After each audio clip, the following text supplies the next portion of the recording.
Hey guys, have you ever wanted to learn how to get money real quick? Money bags plus gems.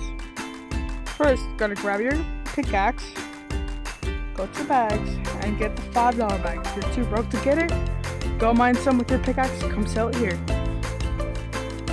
Then you'll find these things called gems. These things can be used to sell in this machine over here. Right here.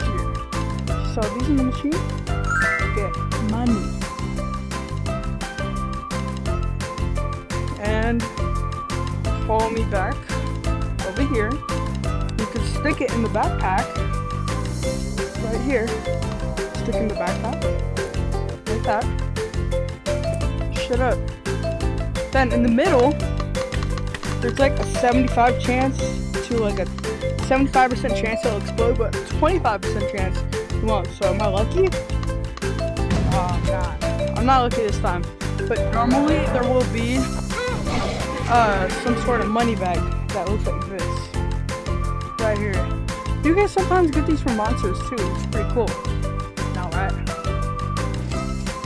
Anyway, guys, have a good day. Bye.